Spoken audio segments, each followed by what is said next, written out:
Morning for me. Waking up thinking about that dream I kept having about mathematics, which I actually hate. And after that, cleaning the house, which I usually do before having breakfast. Those are just examples of what nervous system does for me. And yes, you can take controls on things.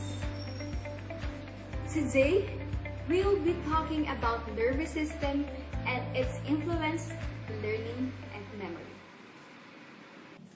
Nervous system is actually concerned with the reception of stimuli, the transmission of nerve impulses, or the activation of muscle mechanism. Nerves are cylindrical bundles of fibers that start at the brain and the central cord that branch out every part to our body. Our nervous system also consists of many substances, each of them including many neurons which receives and makes our synapses. It is also essentially the body's electrical wiring, a complex collection of neurons, specialized cells known as neurons, that of course transmit signals between different parts of our body. Memory is usually considered a diffusely stored associative process. It puts together information from many different sources. There are many different types of memory, because memory isn't just one thing, and that is very important to understand. And it will help you when we talk about the disease like Alzheimer's disease. It will help you understand why people have this disease, have changes the memory over time. How does memory exactly work? Again, scientists are not entirely sure that there are some theories about the mechanism of memory in the human brain. To put it simply, when there is a stimulation, electrical signals fire in a specific path of neuron. In short-term memory, it remains at this end. Repeated electrical signals firing through the same path of neurons. And when you're no longer reminded of the stimulation, the memory fades away. However, if we encounter the stimulation over and over again, the short-term memory becomes encoded into long-term memory, which does not fade away, and we will be able to recall it months and months after that encountering stimulation. However, we still do not know how a wonder that the situation does encoding work. Now, for example, of a specific memory formation would be, first, you see 1 + 1 = 2. This is the stimulation that your brain receives that sends an electrical signal that fires to a series of neurons. Because you encounter math problem, your brain encodes this into long-term memory. And every time you are reminded by it, the brain automatically releases answer 2 by firing through the mode of neuron. So a memory is not tangible. It is not a tangible object such as chemical or neuron. And yes, all memory involves changes. Yes, you hear it? All memory involves changes, occurring as a result of experience that allows the organism to alter future experience. Memory is not a snapshot of an event, but an electrically encoded representation. It is not a snapshot because it simply just changed in activity. Now guys, I want you to know how important is learning. It is really important. Like for example, in how to play an instrument.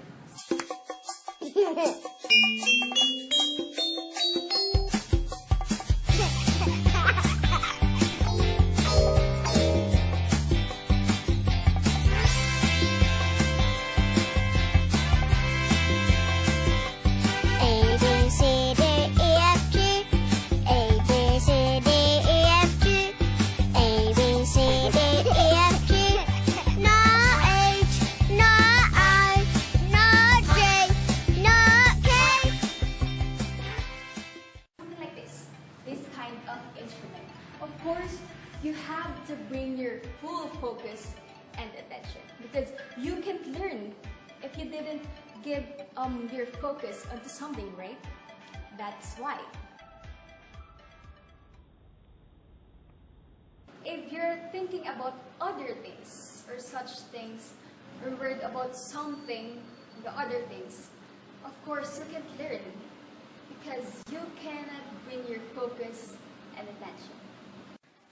Memory is also actually generally divided into two categories. Want to know those two categories? Those two categories is the explicit and implicit memory. First, we have to tackle about the implicit memory. It is the memory for skills, habits, and behaviors. So it operates without conscious awareness once learned. Explicit memory also involves processing of information over time. First is to bring your attention to the thing, and bringing your attention is partly an executive control thing. Because what if you couldn't give any of your focus and attention to something?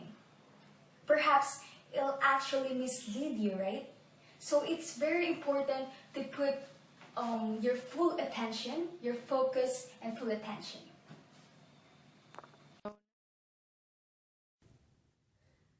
There are two main types of memory that we use: implicit memory and explicit. They sound familiar but are in fact very different. Implicit memory, also known as the procedural memory, is a type of memory in which previous experiences aid the performance of tasks at hand without having consciously recalled those past experiences. We use implicit memory to complete everyday procedures that require little to no effort remembering how to perform them. Now, for example, the tasks such as tying your shoes require using implicit memory because you have done it countless times when you are little. Your brain automatically recalls the mental instruction required. We also exercise implicit memory when walking to class, as you reverse it so many times. You don't have to think about it while you walk. The second type of memory we use is explicit memory. It refers to memory that requires conscious recollection. In order to be extracted from our brain, we also call this as declarative memory, because we make an effort to recall memories explicitly. Explicit memory is involved the calling made different aspects in different situations, such as atmosphere, weather, or your current mood. And now, let's talk about the hippocampus, an old cortical area that is involved in multiple aspects of memory. We have here now the left hippocampus. It is actually more involved in the learning of facts, episodes, and words. And we have here the right side is the right hippocampus. It is actually more involved in spatial memory.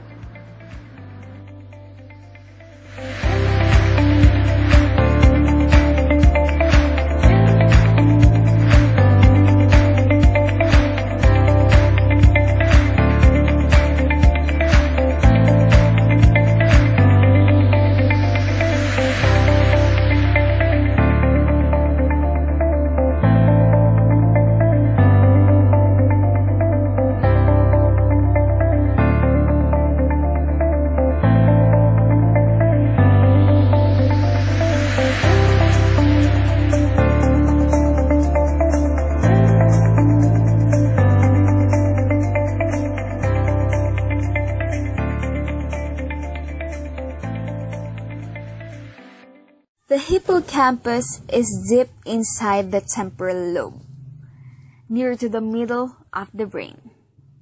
Like most brain structures, there are two hippocampi, are in each hemisphere.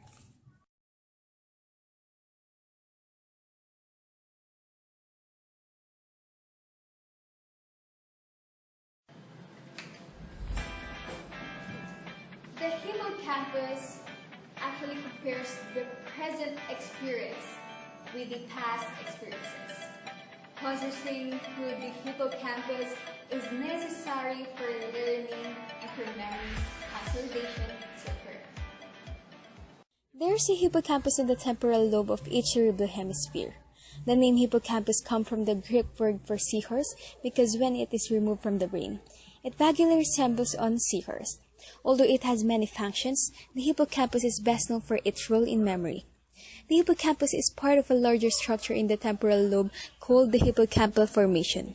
Definitions of what structures are included in the hippocampal formation vary, but generally it is considered at least include to the hippocampus the adjacent cortex, which is called the hippocampal or parahippocampal gyrus, and the strip of gray matter in between the two called the dentate gyrus. The hippocampal gyrus contains areas called the entorhinal cortex and subiculum, which are both involved in flow of information through the hippocampus. In addition to being compared to a seahorse, the hippocampus has also been likened to the curved horn of a ram or the horns of the ancient Egyptian god Ammon, and thus has been called Ammon's horn or Cono Ammonis. Accordingly, the hippocampus has been subdivided automatically into four regions designated CA1 to CA4. The CA stands for Cornu Ammonis. The hippocampus receives information from the rest of the cerebral cortex primarily by the perforant pathway, which originates in the entorhinal cortex and projects to the dentate gyrus. Fibers then leave the dentate gyrus and project to neurons in the CA3 region of the hippocampus. Neurons is CA3, then send axons to neurons in the CA1 region, which project the neurons in the subiculum, then output region of the hippocampal formation.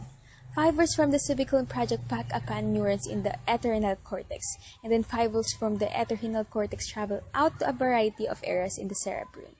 Output fibers also leave the subiculum and hippocampus and enter the fornix, a fiber bundle that connects the hippocampus with a variety of subcortical areas like the thalamus and hypothalamus. Now, the last thing that I want to share to you guys, that I want you to know perhaps, is that memory is not just one thing. It is a whole bunch of things. In a normal person, it gives incredible richness to our lives. It actually makes us who we are and separate us to one another. And it is something we should value and treasure. I hope you guys learned something today. Actually, learning and memory is very wide. So I know that you guys, that what we have tackled today will actually be part of your nice memory.